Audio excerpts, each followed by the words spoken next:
जी नमस्कार, राधे राधे सभी को, जय श्री कृष्णा। कैसे हो सभी साथी और कैसे चल रही है सबकी तैयारी? आशा करता हूँ कि सबकी तैयारी बहुत शानदार तरीके से चल रही होगी।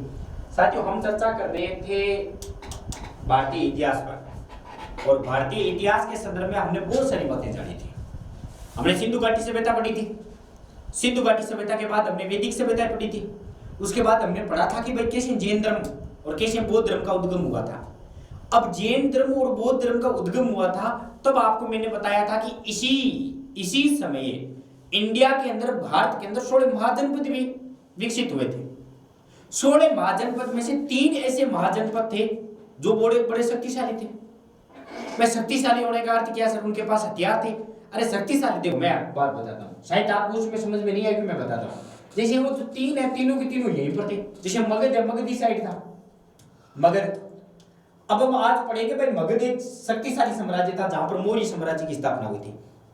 सिंधु घाटी सभ्यता, सिंधु के बाद हमने वैदिक सभ्यता वगैरह पढ़ी थी। वैदिक सभ्यता के अंतर्गत हमने क्या जाना था कि सर कैसे बौद्ध धर्म और जैन धर्म ने अपना प्रारंभ स्टार्ट कर दिया था, किस प्रकार से उन्होंने खिलना स्टार्ट किया था, किस प्रकार से बौद्ध धर्म और जैन धर्म का उद्गम हुआ था।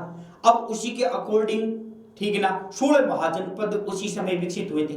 16 महाजनपद में से 3 ऐसे थे, एक तो वज्जी, एक मगध, एक अंग। 3 ऐसे थे जो सबसे बड़े शक्तिशाली थे। शक्तिशाली होने का अर्थ क्या भाई? देखो, अब इंडिया की यहाँ पर कौन सी लगती है? समुद्र सीमा लगती है, तो सर्वाधिक रूप से टैक्स यहीं पर आया करते थे, फसलें वगैरह भी यही। अब आप की बात कर लो राजस्थान की, राजस्थान में शक्तिशाली, राजस्थान के अंदर शक्तिशाली करते एक ही होता था सर, लड़ने के अंदर फेमस थे राजस्थान वाले, लड़ने के अंदर थे। लड़ाई के मामले में, युद्ध के मामले में सबसे ज्यादा फेमस राजस्थान वाले थे। इस साइड के उस समय फेमस थे तो मात्र एक ही कारण थे, जैसे भाई विराट नगर है, शायद पढ़ा होगा आपने, विराट नगर, जहां बाण गंगा नदी का उद्गम किया गया था कृष्ण के हाथों से। जब राजस्थान के संदर्भ में आप पढ़ोगे कालीबंगा सभ्यता, बेरहाट सभ्यता, तब आपको पता चलेगा, ठीक है ना। बाण गंगा कभी चर्चा करेंगे राजस्थान की हिस्ट्री में भी, आओ कभी हमारी क्लासों के तक। तो पर्टिकुलर यहाँ का एरिया समुद्री मार्ग से था। अब जैसे मान लो भाई मुझे कहीं पर जाना है इस साइड के एरिया में, तो मुझे यहाँ क्रॉस करना पड़ेगा, इसका मतलब मुझे टैक्स देना पड़ेगा। टैक्स धन आएगा तो भाई शक्ति भी आएगी, सेना भी विकास, सेना का भी विकास किया जाएगा, सेना के भी अलग अलग संगठन बनाए जाएंगे, पैसे मिलेंगे तो मरने के लिए भी लोग तैयार हो जाएंगे। इसीलिए ये जो 3 थे वो सबसे ज्यादा शक्तिशाली थे। और तीनों के संदर्भ में आज हम चर्चा करेंगे सर मगध की। किसकी चर्चा करेंगे? मगध की। बड़ा इंपॉर्टेंट है भाई साहब, भयंकर तरीके से क्वेश्चन पूछे जाते हैं, ठीक है ना। हालांकि आप एसएससी जीडी वगैरह की तैयारी कर रहे हो तो इतना नहीं है, मैं जो जो बातें बताता हूँ केवल वही बातें रटते रहना। आप गाइड उठाओगे, गाइड में बहुत सारी बातें लिखी हुई है, ठीक है ना। फिर आपका दिमाग चकरा जाएगा कि कितना वायाद टीचर है, कुछ नहीं पढ़ाता है। ऐसी बातों से दूर रहे, क्योंकि पढ़ाने के अंदर तो मैं मगध पढ़ा दूं आपको 6 घंटे, चंद्रगुप्त मौर्य के बारे में बता दूं मैं आपको 3 घंटे बातें, केवल 3 घंटे। ग्रंथि तो पढ़ करके बता दूंगा, और क्या। लेकिन वो हमारी बातें नहीं है, छोड़ दो उन सबको। देखो, मौर्य साम्राज्य इंपॉर्टेंट है, लेकिन मौर्य साम्राज्य पहले हमें कुछ बातें जाननी है। क्या जानाओगे सर? देखो भाई, मौर्य साम्राज्य का उदय कैसे हुआ था? उस समय जो सबसे बड़ा शक्तिशाली यदि कोई प्रांत था तो वो था मगध का, और मगध का राजा था धनानंद। कौन था? धनानंद। एक बात ध्यान में रखना, यहां पर इधर धनानंद मजे कर रहा था अपने शासनकाल के अंदर, उधर एक यूनान का शासक था, यूनानी आक्रमणकारी, जिसका नाम आता है सिकंदर। क्या नाम आता है? सिकंदर। सिकंदर ने कहा था कि भाई मुझे तो ऐसी तैयारी करनी है जिसमें आरएस आईएस सारे के सारे आ जाए, यानी पूरा का पूरा विश्व जीतना है। आप आईएएस की तैयारी करते हो तो इसका मतलब आपको विश्व का, राजस्थान का, भारत का सब कुछ आना चाहिए। भाई आरएस की तैयारी करोगे तो आपको सब कुछ बातें आनी चाहिए ना, राजस्थान की सबकी। तो सिकंदर ने कहा कि भाई मुझे तो हर एग्जाम में पास आना है, मतलब पूरे के पूरे विश्व पर क्या करनी है? जीत हासिल करनी है। तो सिकंदर निकल गया था विश्व पर जीत के लिए, ठीक है ना। अब सिकंदर का एक अलग नाम आता है, यूनान के अंदर इसको अलेक्जेंडर कहा जाता था। क्या कहा जाता था? अलेक्जेंडर, अलेक्जेंडर, और हमने इसका नाम दे दिया सिकंदर। अलेक्जेंडर आया था भारत, कब आया था? 326 और 325 ईसा पूर्व में। कब आया था? 326 और 325 ईसा पूर्व में। क्या बात करते हो सर, बिल्कुल ईसा पूर्व में आया था। ठीक, अब ये मतलब ये इंडिया की तरफ आ रहा था। अब इसने इंडिया के अंदर देखा कि भाई उस समय इंडिया के अंदर एक क्षेत्र पड़ता था जिसका नाम आता है तक्षशिला। क्या नाम आता है? तक्षशिला। इसने सबसे पहले अटैक किया था 326 के अंदर। कब? 326 ईसा पूर्वी के अंदर। यदि सिकंदर ने सबसे पहले अटैक किया था तो वो कहां किया था? तक्षशिला के अंदर। उस समय तक्षशिला का जो मेन राजा था वो था अंबी। कौन था? अंबी, ध्यान में रख लेना। ठीक है, अंबी महाराज मेरी तेरी डरपोक थी। उसने कहा सॉरी डार्लिंग, मैं आपके साथ लड़ाई नहीं कर सकता और मुझे मरने का शौक नहीं है, इसलिए मैं अपने आप को आपके हवाले करता हूं। यानी सिकंदर की गुलामी धारण कर ली, आत्मसमर्पण कर लिया था अंबी। अंबी ने क्या कर लिया था? आत्मसमर्पण कर लिया था। अब अंबी, अब देखो भाई सीधी सी बात है, आज जैसे मान लो यूनान का आक्रमणकारी आ रहा है सिकंदर। सिकंदर ने सबसे पहले तक्षशिला पर अटैक किया। तक्षशिला पर अटैक करते ही अंबी ने अटैक करने ही नहीं दिया, युद्ध नहीं होना दिया। बोल दिया था sorry darling, I am so sorry, आप किसी को मारो करो, इससे अच्छा है कि मैं आपके साथ ही लड़ जाऊं। सिकंदर ने कहा बेटर बात है भाई, बहुत शानदार है, अब मुझे लिस्ट दे पूरे के पूरे भारत की। उसने पहली लिस्ट बताई, आप किसको मरवाओगे? सबसे पहले अपने दुश्मन को। इसी समय एक पोरू राज्य पड़ता है चिनाब और झेलम नदी के किनारे। चिनाब और झेलम नदी के किनारे पर एक राजा थे, राजा पोरस। अंबी का जानने मानी दुश्मनी था जिसका नाम आता है पोरस। क्या नाम आता है? पोरस। ठीक है, पोरस कहां का राजा था? पोरू राज्य का। ध्यान में रखना, एक राज्य पड़ता था जिसका नाम आता है पोरू, पोरू राज्य।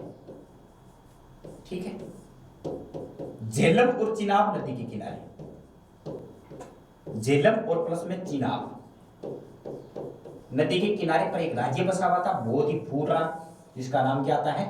पोरू राज्य। अंबी का ये बहुत बड़ा शत्रु था, दुश्मन था। इसने, अंबी ने कहा सीधा साक्षी सिकंदर को कि भाई साहब सबसे पहले इसको काम में लगाओ। सिकंदर ने अटैक किया पोरू पर, बहुत खूंखार लड़ा था पोरस।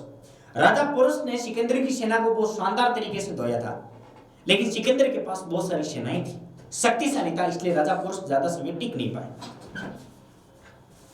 लेकिन हार गए थे इस युद्ध को। अब जैसे ही ये युद्ध हारे थे, हारने के बाद सिकंदर ने कहा भाई राजा पोरस आपके साथ क्या किया जाए?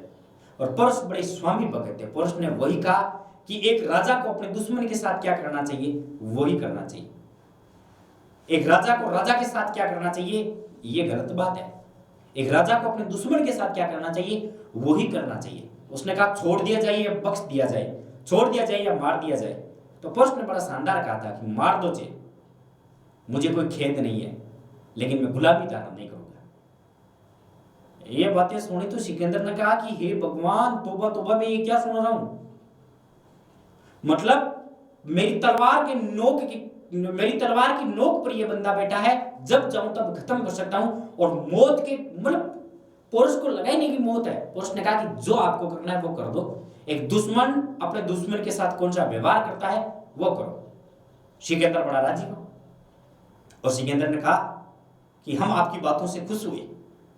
मोगेम्बो खुश हुआ, सिकंदर खुश हुआ, अलेक्जेंडर खुश हुआ, और अलेक्जेंडर ने कहा कि चलो।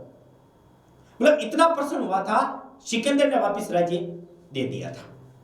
इतिहास के अंदर इस युद्ध को क्या कहा जाता है? इसको कहा जाता है वितिस्ता का युद्ध। जो राजा पोरस के साथ हुआ था ना इस झेलम और चिनाब नदी के किनारे, इसको कहा जाता है वितिस्ता का युद्ध। क्या कहा जाता है? वितिस्ता का युद्ध। सर वितिस्ता का युद्ध क्यों कहा जाता है? इंपॉर्टेंट बात यही आती है। देखो सर, झेलम के किनारे की नदी को तो इसको वितिस्ता क्यों कहा जाता है? इंपॉर्टेंट है। इसको हाइडेस्पिस का युद्ध भी कहा जाता है। अन्य नाम बता दो मैं, देखो हाइडेस्पिस का युद्ध, हाइडेस्पिस का युद्ध क्यों कहा जाता है? दोनों बातें ध्यान रखना भाई। ये यूनान से था तो यूनान वाले अलग ही बोलेंगे ना, हमारी भाषा थोड़ी बोलेंगे। यूनानी इतिहासकारों ने इसको कौन सी संज्ञा दी है? ये दे दी है यूनानी इतिहासकारों ने, यूनानी इतिहासकारों ने इस युद्ध को हाइडे स्पीच की संज्ञा दी थी। अब देखो झेलम नदी का जो पुराना नाम है ना वो विदिशा था। झेलम का पुराना नाम, झेलम का प्राचीन नाम क्या नाम था?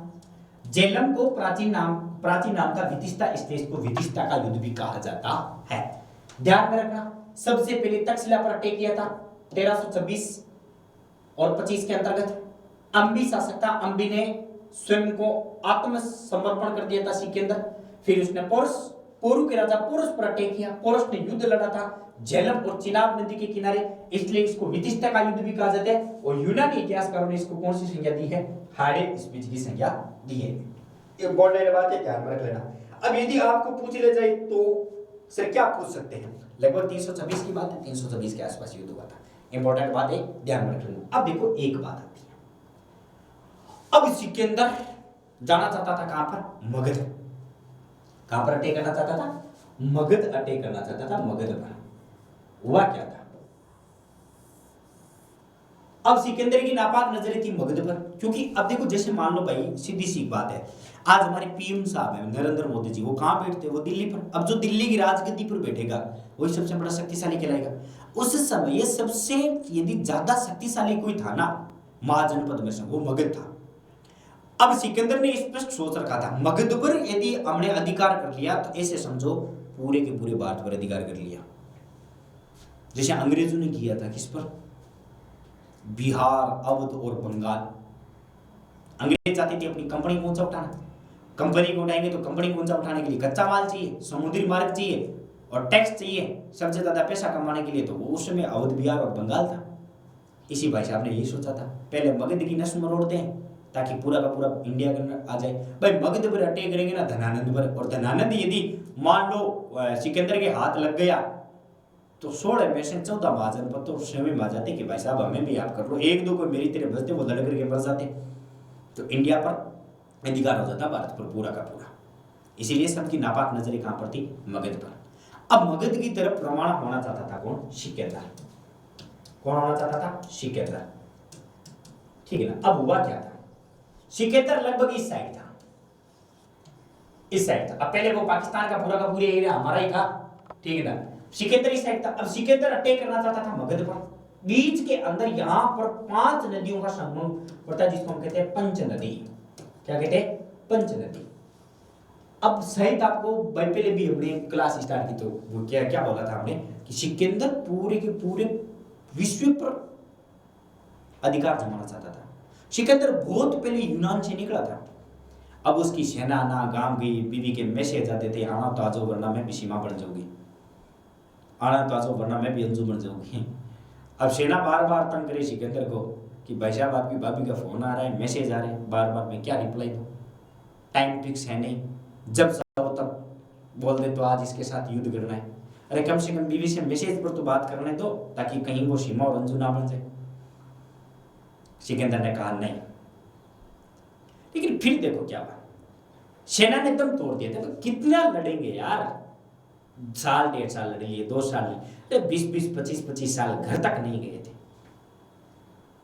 तब सेना ने दम तोड़ दिया था, सेना एकदम हताश हो चुकी थी और प्लस के अंदर 5 नदियों को पार करना था। फिर सिकंदर ने कहा कि go to back, follow me, वापिस चलते हैं। सिकंदर वापिस पहुंचा था बेबीलोन। कहां पर पहुंचा था? बेबीलोन, जानते हो। और बेबीलोन के अंदर 324 ईसा पूर्व के अंदर सिकंदर की कहा जाता है, किसी का कहना है कि पेट दर्द के कारण, किसके कारण? पेट दर्द के कारण। और किसी का कहना है कि बार बार लड़ता था, मानसिक वही रहता था, सुबह जब भी नाइट के अंदर सोता उसको एक ही सपना आता था, अरे उसको मारो, उसको मारो। पबजी वालों की तरह हो गया था। पबजी के रिजल्ट आ रहा है ना पबजी वालों का, वैसे ही हो गया था।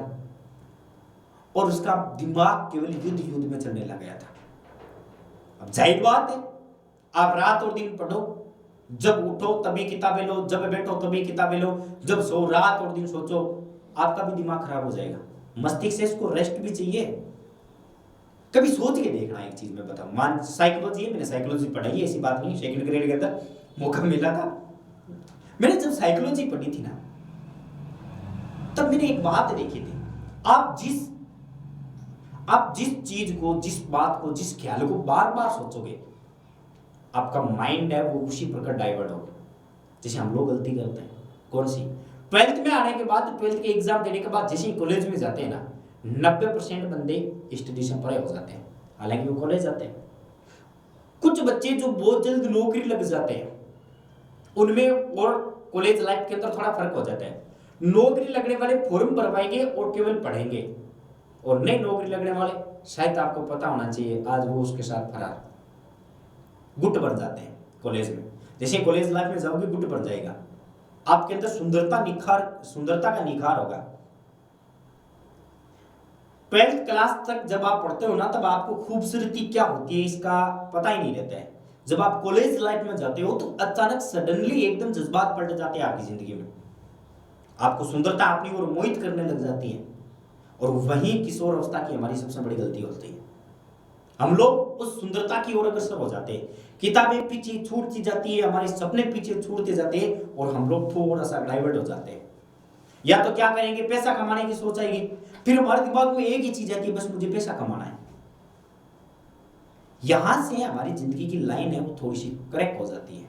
जिनकी सही हो जाती है वो बहुत जल्द जॉब प्राप्त कर लेते हैं और सफलता प्राप्त कर लेते हैं, और जो गलत राह में चला जाते हैं, जैसे कोई गैंगस्टर बन गया, कोई किसी के प्यार में पागल हो गया। आजकल तो 90% प्यार में पागल होते हैं, मैंने देखा है। मैंने कॉलेज के अंदर 6 साल कंटिन्यू पढ़ाया था मैंने कॉलेज में, और मैंने देखा है स्टूडेंट आते थे, आकर के अपनी लेला और मजरू दोनों के दोनों कहीं ना कहीं जाकर के किसी खेजड़ी वृक्ष के, राजस्थान में खेजड़ी वृक्ष ही है, खेजड़ी वृक्ष के नीचे आराम से प्यार की बात, मैं उनको समझाता था कि बेटा ऐसा करना गलत है। वो एक ही बात बोलते थे कि सर जिंदगी है, जीने दो, क्या पता कल मर जाएंगे, आगे क्या होगा। अब आगे रो रहे सर, अब किसकी तैयारी करें। मैं तो कहता हूँ बेटा आप तैयारी कर कोई बढ़िया सी जॉब की, कि किसी बहाने की या नौकरी लग जाए ताकि घर परिवार संभल जाए। तो मतलब सिकंदर एक ही बात सोचता था, किसको जीतूं, किसको मारूं, किसको जीतूं, किसको मारूं। तो उसका माइंड पूरा का पूरा डाइवर्ट हो चुका था, मस्तिष्क की बीमारी हो गई थी, आधा पागल हो गया था। और कहा जाता है कि पागल होने के कारण, बीमारी की वजह से 324 ईसा पूर्व बेबीलोन के अंदर सिकंदर की हो चुकी थी मृत्यु। शायद आपको एक बात याद होनी चाहिए कि क्या लेके आया बंदा, क्या लेके जाएगा। 2 दिन की जिंदगी है, 2 दिन का मेला। अब देखो विश्व जीतने आया था, और जब गया था तब दोनों हाथ खाली थे सिकंदर के। सिकंदर मरा था तब उसके हाथ में कुछ नहीं था, और उस समय उन्होंने एक बात भी बोली थी कि क्या जीना क्या मरना, क्या करना है। पूरे विश्व पर जीत हासिल कर ली लगभग, केवल भारत वगैरह बचा था। लेकिन फिर भी मैं जब भी जा रहा हूं ना, तो ना मेरा परिवार पास में है, ना मुझे कोई पूछने वाले। सेना तो ये चाहती थी कि कब मर जाए और कब अपने घर पे जाए हम लोग, ठीक है ना। क्योंकि वरना ये बोलेगा कि चलो भाई कल ईरान पर अटैक करना है, कल पाकिस्तान पर अटैक करना है, इंडिया पर अटैक करना है। तो मतलब ये स्थिति हो चुकी थी सिकंदर की। अब सिकंदर की मृत्यु होगी, लेकिन सर आपने पढ़ाया था मौर्य साम्राज्य, तो पढ़ाया ही नहीं। अब मैं बताता हूँ मौर्य साम्राज्य का उद्गम कैसे। तो इतनी बातें आपको थोड़ी सी ध्यान में रखनी है। अब हम चर्चा करेंगे कि मौर्य साम्राज्य का उद्गम कैसे होता। देखो इधर हमने चर्चा की थी भाई, इंडिया का यदि सबसे टॉप यदि कोई भी महाजनपद है तो वह है मगध, और मगध के हमारे राजा थे धनानंद। धनानंद जी अमरीश पुरी की फिल्में देखा करते थे, जानते हो ना अमरीश पुरी की। अमरीश पुरी कैसे गुरुजी, शराब और शबाब का शौक यदि किसी सबसे ज्यादा इंडिया के इतिहास में किसी विलेन को है तो वह है धनानंद जी, सॉरी अमरीश पुरी जी। इधर हमने चर्चा की थी तक्षशिला। तक्षशिला के अंदर एक गुरु थे जिनका नाम आता है चाणक्य। क्या नाम आता है? चाणक्य, जिनको कौटिल्य भी कहा जाता है। क्या कहा जाता है? कौटिल्य। देखो क्या बात है, किसी सूत्रों के माध्यम से पता चला था चाणक्य को कि भाई एक यूनानी आक्रांता है और वो इस प्रकार से आ रहे हैं, मतलब कोई भी बीच में आएगा उसको मार दो। कतले आम जारी करवाना, किसी को मारना उसके तो बाएं हाथ का खेल है। लेकिन वो गुरु थी, उन्होंने कहा नहीं, हमें किसी भी प्रकार से भारत को बचाना है। उन्होंने लोकेशन सर्च की, उसने तक कौटिल्य ने सर्च किया कि भाई इंडिया का सबसे टॉप और सबसे खूंखार और सबसे शक्तिशाली कौन है। तो उस समय जो सबसे ज्यादा शक्तिशाली थे उनका नाम आता है धनानंद जी। मगध के राजा थे धनानंद जी। ये चले गए धनानंद जी के पास। 2 दिन धनानंद जी के पास गए और जाते ही उन्होंने कहा कि मैं तक्षशिला से आया हूं और तक्षशिला का गुरु हूं और मुझे धनानंद जी से मिलना है। धनानंद जी 2 दिन 3 दिन तो मिले नहीं, तो उन्होंने सोचा कि भाई धनानंद जी बिजी होंगे राजकार्यों के अंतर्गत, क्योंकि आज आप चले जाओ पीएम मोदी के साथ, पहले भी वही कार्य थे आज भी वही कार्य, तो अगर पीएम मोदी के साथ आज आप पीएम मोदी से मिल सकते हो क्या? नहीं, मिलने के लिए आपको 15-20 दिन इंतजार करना पड़ेगा।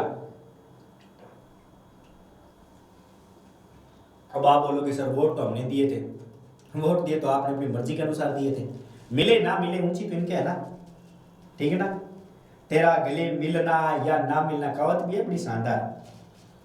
वो बिजी थे और इतने बिजी थे कि धनानंद लगभग 6-7 दिन हमारे गुरुजी को इंतजार करना पड़ा, और गुरुजी ने सोचा कि भाई इतने बड़े साम्राज्य के राजा है तो कार्यों के अंदर बिजी होंगे, एक कहावत आती है कि तेरा मिलना या ना मिलना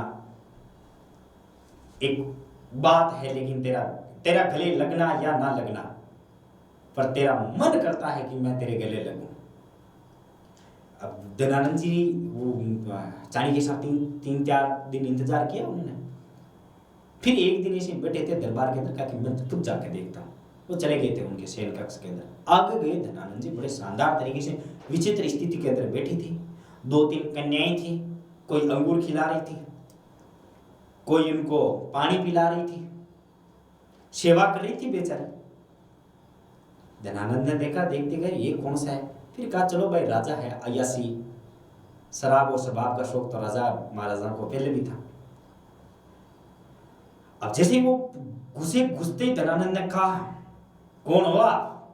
उन्होंने कहा साहब तक्षशिला का मैं एक छोटा मोटा गुरु हूं और मुझे आपसे एक अर्जेंट बात करनी है, और बात ये है हमें आपकी सहायता चाहिए, जो एक यूनानी आक्रांता आ रहा है सिख के अंदर उसको मारना है, और आपके पास सेना है हमारे पास सेना नहीं है।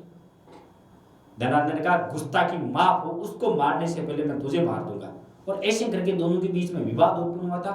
इतिहासकारों का कहना है, खुद चाणक्य अपने अर्थशास्त्र में लिखते हैं कि उस समय धनानंद ने उनको एक धक्का दिया था, और धक्के देने पर वो गिर गए थे, और जब वो गिरे थे तो उनकी चोटी है वो खुल गई थी, अपमान किया था। अब जब उसका अपमान किया गया था चाणक्य के, तो चाणक्य ने उस समय शपथ खाई थी कि इतिहास गवाह रहेगा धनानंद है, मैं एक अखंड भारत का सपना लेकर के आया था, लेकिन मैं वादा करता हूं एक दिन इस भारत से मैं तेरे पूरे के पूरे साम्राज्य को खत्म कर दूंगा। धनानंद का देख लिया जा, पढ़ाने को काम में पढ़ा हो। तो इस प्रकार से दोनों के बीच में वाद और विवाद उत्पन्न हुआ था। अब वापिस मगध टू तक्षशिला कौन आ रहे थे? कौटिल्य जी आ रहे थे।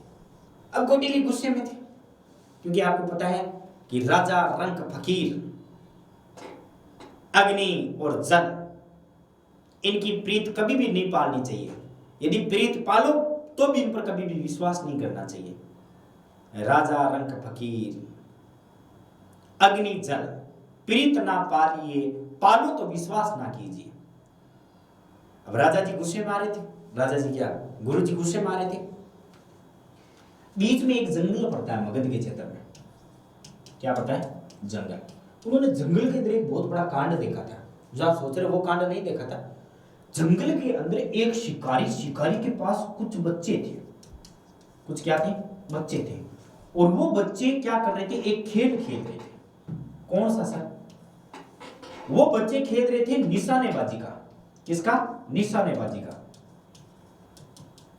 ठीक है ना? निशानेबाजी का खेल खेल रहे थे, और वो एक तीर से निशाना लगा रहे थे। अब मुझे एक बात बताओ, एक 10-12 साल का यदि बच्चा परफेक्ट रूप से निशाना लगा रहा है एकदम, चाणक्य ने कुछ समय देखा, कहा यार ये तो बड़ा शानदार, ये इस उम्र के अंदर ये इतना कर सकते हैं, तो आने वाले 10 सालों के बाद तो ये मतलब भगदड़ मचा देगा पूरी इंडिया में। कुछ देर देखने के बाद उन्होंने कहा I want to this boy, मुझे तो ये चाहिए। अब वो क्या है कि सारे के सारे जितने भी लड़के थे ना, वो एक किसी जंगल के अंदर काम किया करता था, शिकारी के पास में थे। चले गए थे शिकारी के पास जाने के बाद बोला कि इस बच्चे का क्या नाम है? उन्होंने कहा इस बच्चे का नाम है चंद्रगुप्त। क्या नाम है? चंद्रगुप्त। अब जैसे ही नाम सुना, नाम सुनते ही चाणक्य ने कहा कि ये आगे जाकर के पूरे भारत को, मेरे सपने को पूरा करेगा, क्यों ना मैं इसको अपने साथ तक से लेकर के जाऊं। तो उन्होंने कहा ये बच्चा मुझे चाहिए, I want to this baby. Chanakya ने कहा वांट दिस बेबी, तो सामने वाले की मेरी तरह इंग्लिश कमजोर थी शिकारी ने कहा कि मुझे ये फंडा समझ में नहीं आ रहा, स्पष्ट शब्दों में कहो कि ये बच्चा मुझे चाहिए। कहो भाई साहब ले जाने से पहले खरीदो इसको, बोल कीमत बोल। तो उन्होंने कहा मुझे चाहिए 1000 रुपये करसापण। उसमें मुद्रा थी चांदी की मुद्रा, चांदी की मुद्रा को क्या कहा जाता है, करसापण कहा जाता था। तो 1000 करसापण यानी चांदी की मुद्रा देकर के चाणक्य को खरीदा था किसने, चंद्रगुप्त को खरीदा था किसने, चाणक्य ने। और चाणक्य लेकर के आ गया था तक्षशिला के अंदर। कहा जाता है कि इस तक्षशिला के अंदर 6 वर्षों तक शिक्षा दी थी, और 6 वर्ष की शिक्षा देने के बाद एक दिन, मतलब 6 वर्ष उनको पूरी शिक्षा दी गई थी, शस्त्र की अस्त्र की सब शिक्षा दी गई थी चाणक्य के द्वारा। 6 वर्षों तक शिक्षा देने के बाद किसी ने कहा कि यार क्या बच्चों को ऐसे रखता है अंडरग्राउंड के अंदर, एक दिन छोड़ दो। चंद्रगुप्त ने कहा, चाणक्य ने सोचा कि यार ये बच्चा आगे काम आएगा या फिर नहीं आएगा, मैं क्यों ना इसको एक बार छोड़ दूं। इसको छोड़ दिया गया था। अब जब ये 6 वर्ष बीते थे ना, उन 6 वर्षों के अंदर है वो जो बेबीलोन से जो एक यूनान का शासक आया था ना, अलेक्जेंडर सिकंदर, उनकी मृत्यु हो चुकी थी सिकंदर की। लेकिन अब सिकंदर की तो मृत्यु हो चुकी थी, लेकिन बाबा जी का एक ही सपना था, भाई कैसे भी करके मगध के धनानंद को मारूं। और धनानंद को मारने के लिए, एक अखंड भारत का निर्माण करने के लिए किसका पालन पोषण किया गया था, चंद्रगुप्त मौर्य का किया गया था। तो चंद्रगुप्त मौर्य को उसने एक दिन छोड़ दिया था। अब देखो हम थोड़ी सी बात करते हैं सर, सिकंदर की मृत्यु होने के बाद, अब देखो ये जो क्षेत्र पड़ता है ना हमारा, ये क्षेत्र कहलाता था पंजाब प्रांत। इस पंजाब प्रांत के अंदर एक नियुक्त कर दिया गया था सेल्यूकस निकेटर।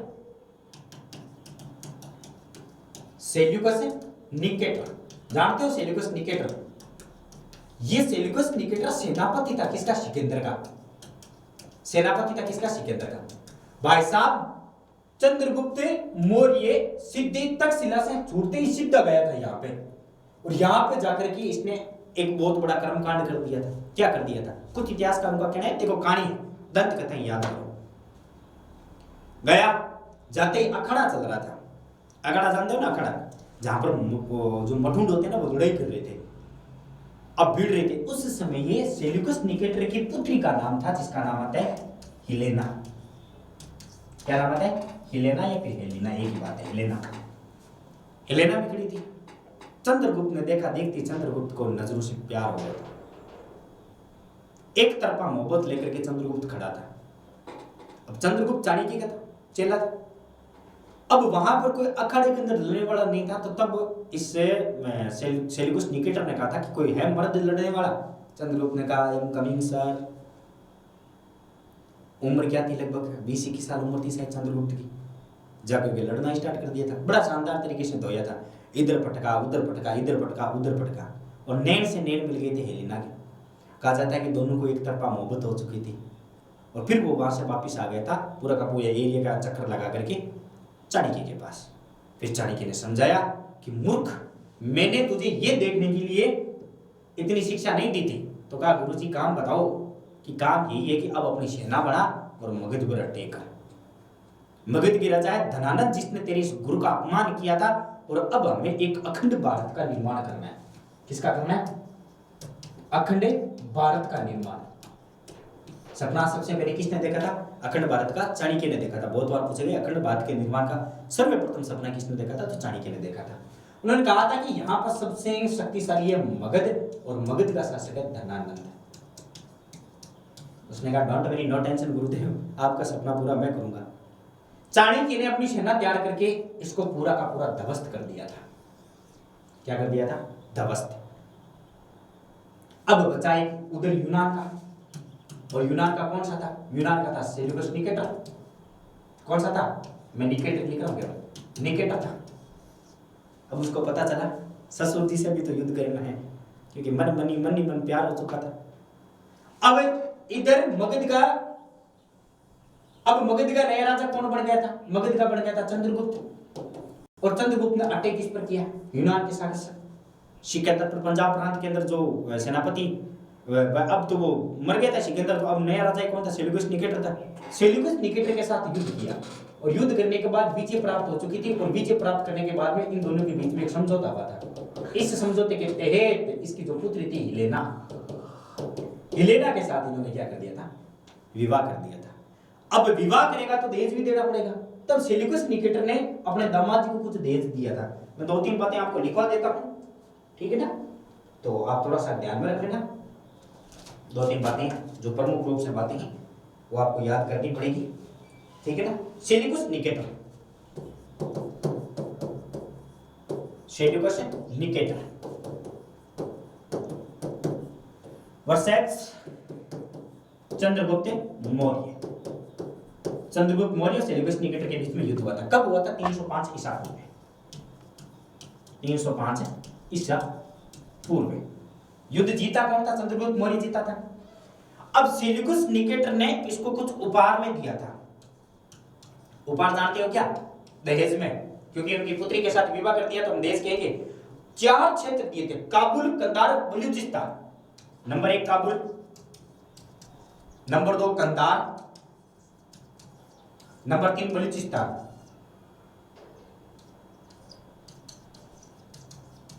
नंबर 4 देखो काबुल, कंधार, बलूचिस्तान, और एक दिया था हेरात।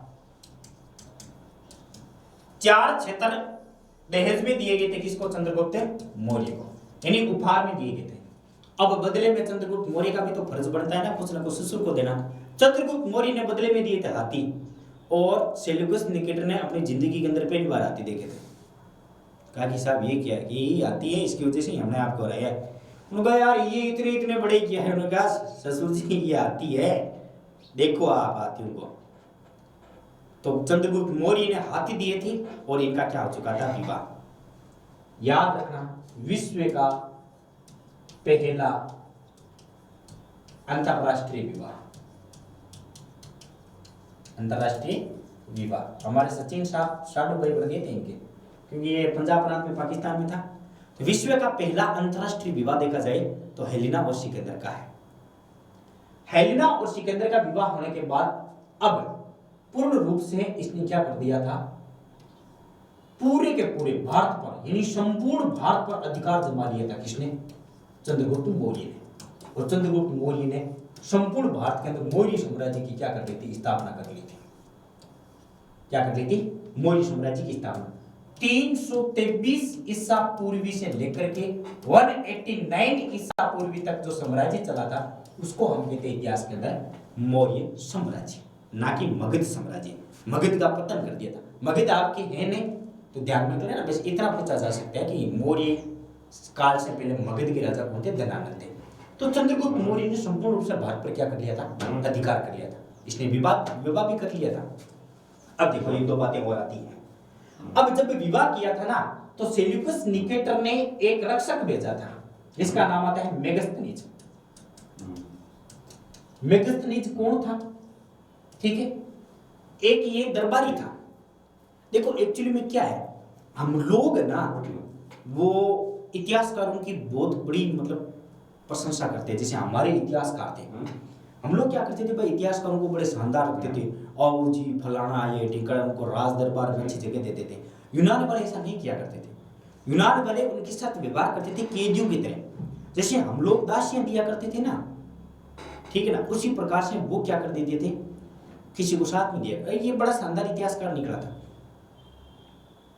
अब चंद्रगुप्त मौर्य की, क्योंकि उन्होंने सोचा था सेल्यूकस निकेटर नहीं है, हमारे बेबी को नहीं आती है हिंदी और उधर पावना को नहीं आती यूनानी भाषा। अब दोनों लड़ेंगे झगड़ेंगे तो एक तो वो दुभाषा होना चाहिए ना इनके बीच में, अंडरस्टैंडिंग कराने वाला। अब मान लो कभी चंद्रगुप्त मौर्य लड़ाई वड़ाई करके आए और वो बोले कि बेबे चाय बनाना, और इधर हेलेना को समझ में नहीं आए तो वो चाय की जगह जहर दे दे फिर। तब सेल्यूकस निकेटर ने एक निकाला था दुभाषिया, और इसको पूरी की पूरी भाषा आती थी हिंदी, और ये दोनों के बीच में ये क्या कर रहा था, मतलब जो आप समझ रहे हो वो नहीं, दोनों को ट्रांसलेट करता था। यदि हेलेना बोलती कि बेबे मुझे घूमने जाना है तो ये बोलता था कि आपकी जानू बोल रही है घूमने जाने के लिए, तो उसको चंद्रगुप्त लेके जाता था। इसने एक बड़ा शानदार काम किया था। इसने एक किताब रची थी जिसका नाम आता है इंडिका। क्या नाम आता है? इंडिका। भारत के अंदर विदेशी पहला ग्रंथ, विदेश का पहला ग्रंथ, यह बात आपको पूछ ली जाती है कि भारत का पहला वैदेशिक ग्रंथ कौन सा है। तो भारत की पहली वैदेशिक पुस्तक या वैदेशिक ग्रंथ कौन सा हो जाएगा हमारे, इंडिका हो जाए। मेगस्थनीज ने लिखा था और चंद्रगुप्त मौर्य का दरबारी था। किसका दरबारी था? चंद्रगुप्त मौर्य का दरबारी था।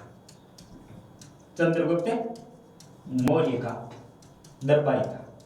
ठीक है, इतना ध्यान रखना। तो ये 2 3 4 5 पॉइंट है जो आपको याद रखना है। ठीक है, देखो अब क्या हुआ, आगे चलते चलते चंद्रगुप्त मौर्य के शासनकाल के अंदर 12 वर्षों का काल पड़ा था। 12 वर्षों का अकाल पड़ा था। नदियां सूख गई थी, वर्षा हुई नहीं। अब जब ऐसी स्थिति आती है, हम पर कोई भी संकट आता है, तो हम लोग किसको याद करते हैं? पंडित जी को याद करते हैं। चंद्रगुप्त मौर्य जैन धर्म को सबसे ज्यादा मानता था। जैन धर्म के एक संत थे जिसका नाम आता है भाद्र बाहुबली, कुछ ऐसा करके नाम आता है, जैन मुनि भाद्र बाहु। चंद्रगुप्त मौर्य ने बुलाया जैन मुनि भाद्र बाहु को, जैन मुनि भाद्र बाहु को बुलाया, आए थे। लेकिन इन आने से पहले चंद्रगुप्त मौर्य ने एक झील का निर्माण करवा दिया था जिसको हम कहते हैं सुदर्शन झील। अक्सर पूछा जाता है सुदर्शन झील का निर्माण किसने करवाया था? तो 12 वर्षों का भीषण अकाल पड़ने को रोकने के लिए उसने सुदर्शन झील का निर्माण करवाया था। सुदर्शन झील का निर्माण करवाया था। लेकिन आपको पता है फिर यहां से लिप्त नहरें भी निकाली गई थी। देखो उस समय की बात है, ईसा पूर्व से पहले 324 के आसपास की बात है, 320 ईसा पूर्व की बात। उस समय झील का निर्माण करवाना, यहां से नहरें निकालना। लेकिन भाई सीधी सी बात है, कहावत आती है कि मारवाड़ी में कहावत है कि सर दूध को बोले तो छाछ उंडलिया गया, ठीक है ना। तो ये चीज थोड़ी हो सकती है। एक झील से पूरे के पूरे इतने बड़े शासन के अंदर पानी की सप्लाई थोड़ी हो सकती है, नहीं हो सकती। फिर उसने एक पंडित जी को बुलाया, जैन मुनि भाद्र बाहु। मेरी तरह आई थी, उसने टीम ने खोल करके कहा कि चंद्रगुप्त जी, आपकी जो शासनकाल के अंदर काल पड़ा नहीं, इसका और कोई कारण नहीं है, आप हो। चंद्रगुप्त मौर्य ने कहा कैसे? याद करो, आपने जब संपूर्ण अखंड भारत का निर्माण किया था तो किस प्रकार से आपने दोषी निर्दोषी जनताओं की हत्या की थी। उन्होंने कहा कि भाई ये तो मेरा कर्तव्य था, राजा का कर्तव्य होता है। कि चलो राजा का कर्तव्य होता है वो एक बात है, लेकिन आपने निर्दोष व्यक्तियों की भी तो हत्या की थी। कितने लोग मरे थे निर्दोष? का बात तो सही है। फिर उन्होंने कहा क्या करना चाहिए? उन्होंने कहा ईश्वर के समक्ष चले जाओ। चंद्रगुप्त मौर्य ने कहा कि यदि मैं ईश्वर के समक्ष चला जाऊंगा तो क्या मेरे शासनकाल के अंदर ये जो विपदा आ रही है वो दूर हो जाएगी? बिल्कुल हो जाएगी। तो कैसे जाऊं? तो मैंने आपको अभी बताया जैन धर्म का प्रभाव था। जैन धर्म का किस पर? चंद्रगुप्त मौर्य पर। चंद्रगुप्त मौर्य चला गया था कर्नाटक के अंदर एक गांव पड़ता है श्रवणबेलगोला। कहां पर पड़ता है? श्रवणबेलगोला, श्रवणबेलगोला। और यहां जाकर के उसने एक पद्धति अपनाई थी जिसको कहते हैं संतारा पद्धति। संतारा पद्धति के माध्यम से उसने अपने शरीर को त्याग दिया था। सर ये संतारा क्या होती है? जैन पद्धति है संतारा, ठीक है ना। इसको या तो संतारा कहा जाता है या सलेखना कहा जाता है। क्या होता है देखो इसके अंतर्गत, इसमें क्या होता है, जैन लोग क्या करते हैं कि अपने ये सोच लेते हैं कि भाई अब हमारा इस संसार में कोई काम नहीं है। अब जैन के अंदर बहुत सारे ऐसे व्यक्ति होते हैं जो अपने पोते पोते को बनाने के बाद एक उम्र होने के बाद वो बोलते हैं कि भाई अब हीड़ा वगैरह कोई ना करे, वो खाना पीना सब छोड़ देते हैं। और खाना पीना छोड़ने के बाद वो अपने आराध्य देव के अंदर भजनों में लगे जाते हैं, ठीक है ना। संसार की मोह माया परे हो जाते हैं, खाना पीना सब छोड़ देते हैं और धीरे धीरे करते उनका जो शरीर है वो नष्ट होने लग जाता है और वो उनकी एक दिन मृत्यु हो जाती है। इस प्रकार से चंद्रगुप्त मौर्य ने भी अपना शरीर छोड़ दिया था। कहाँ छोड़ा था? श्रवणबेलगोला, वर्तमान कर्नाटक में पड़ता है। जैन मुनि भाद्र बाहु के कहने पर इन्होंने ये काम किया था। ये बात ध्यान में रखना, ठीक है ना। अब मैंने एक पुस्तक बताई थी आपको, इंडिका। इंडिका की रचना किसने की थी? इतना ध्यान में रखना। बाकी जैसे मान लो इंडिका के अंदर बहुत मिलता है, ठीक है ना, डायनोसिस और हाइड्रोक्सिस देवता की पूजा के बारे में भी मिलता है। तो ये सब बातें आपको याद नहीं रखनी, इतना नहीं पूछा जाए। अब आपको यहाँ से जो पूछा जा सकता है ना, वो एक तो पूछी जा सकती है कि भाई मौर्य काल कब से कब तक चला था। देखो इंपॉर्टेंट बातें बताता हूँ मैं आपको। मौर्य काल, देखो सबसे पहले आपको ये याद रखना है, पहला सिकंदर ने आक्रमण कब किया था? 324 ईसा पूर्व के तक्षशिला पर। उस समय तक्षशिला का जो राजा था अंबी था। अंबी ने पोरस की तरफ इशारा किया था। इसको कहा जाता है विचित्रता का युद्ध, हाइडोस्पीज यूनानी इतिहासकार कहते हैं। ऐसे इतनी सी बात है। झेलम और चिनाब नदी के किनारे पोरस राज्य था। उसके बाद यदि बात करते हैं मौर्य काल कब से कब तक चला था, 323 से लेकर के 189, ठीक है ना। और उसके बाद सेल्यूकस निकेटर की पुत्री के साथ इनकी विवाह हो चुका था। अब मैं आपको एक छोटी सी कहानी और बता देता हूँ यहाँ पर। अब हमने पढ़ा है आगे देखो, इनका एक बेटा होगा जिसका नाम आता है बिंदुसार। क्या नाम आता है? बिंदुसार। इसका नाम बिंदुसार क्यों पड़ा था? देखो, चंद्रगुप्त मौर्य के शासनकाल के अंदर जो चंद्रगुप्त की जो बागडोर थी वो किसके हाथ में थी? चाणक्य के हाथ में थी। चाणक्य ने वैसे मना किया था। चाणक्य ने कहा नहीं, मैं ये आप विवाह नहीं होने दूंगा। क्या पता, देखो पहले चला करती थी 20 कन्या। 20 कन्या, 20 कन्या जानते हो क्या? 20 का मतलब जहर। पहले क्या हुआ करता था, जंगलों में जो विचरण करने वाले लोग थे ना, वो जहर खाया करते थे। जिनके वो धीरे धीरे, जैसे मान लो आप जहर खाओ, धीरे धीरे आज आपने एक छोटा सा दाना लिया, कल आप छोटा सा लोगे, फिर छोटा सा, फिर छोटा सा, फिर छोटा सा, ऐसे करके 10-15 साल खाओगे ना, तो आपके शरीर के अंदर है वो जहर पाचन होने लग जाएगा। फिर आप कितना भी जहर खाओ, आपकी मृत्यु नहीं होगी। अब यदि मान लो आपने किसी दूसरे व्यक्ति को काट लिया जो जहर नहीं खाता, उसकी मृत्यु हो जाएगी। और पहले जो बॉडीगार्ड हुआ करते थे ना राजा महाराजों के, वो कन्याएं हुआ करती थी। और ऊपर से डर कि नहीं, ऐसा नहीं होने देंगे। चाणक्य ने कहा भाई नहीं करना है, हमारे राजा महाराजा को कोई 20 कन्या काट ले तो। अब उस समय हेलेना की कोख में पड़ रहा था बिंदुसार। किसकी? हेलेना की कोख। हेलेना को उसने स्लो पॉइजन देना स्टार्ट किया था। स्लो पॉइजन देना स्टार्ट किया था। धीमा जहर जिसको हम कहते हैं, धीमा जहर।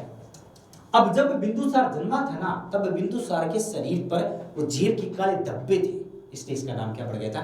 बिंदुसार पड़ गया था। ठीक है, लेकिन एक इन्होंने कंडीशन रखी थी, बिंदुसार की कभी भी चाणक्य के साथ नहीं बढ़ी थी। और कहा जाता है कि जैसे बिंदुसार पैदा हुआ, जैसे चंद्रगुप्त मौर्य की मृत्यु हुई, और जैसे बिंदुसार गद्दी पर बैठा, मौर्य साम्राज्य की मगध की गद्दी पर बैठा था, चाणक्य वहां से निकल गए थे, क्योंकि चाणक्य की रुचि बढ़ती नहीं थी। क्योंकि जब बिंदुसार पैदा हुए थे उसी से उसकी मम्मी खत्म हो गई थी, और बिंदुसार के मन में कहीं ना कहीं यही था कि भाई जेल की वजह से खत्म हुई है मेरी मम्मी, और जेल देने का काम किसने किया था? चाणक्य ने किया था। इसलिए उन दोनों की कभी भी बनती नहीं थी। अब एक दो बातें और है, जैसे मान लो भाई चाणक्य है, चंद्रगुप्त मौर्य है। चंद्रगुप्त मौर्य था कोई उल्लेख नहीं मिलता है कि स्पष्ट रूप से चंद्रगुप्त मौर्य मतलब शूद्र था, बढ़िया था, जैन था, कहीं पर भी ऐसी बातें नहीं मिलती है। हालांकि मतलब है अर्थशास्त्र के अंदर कुछ बातें लिखी गई है।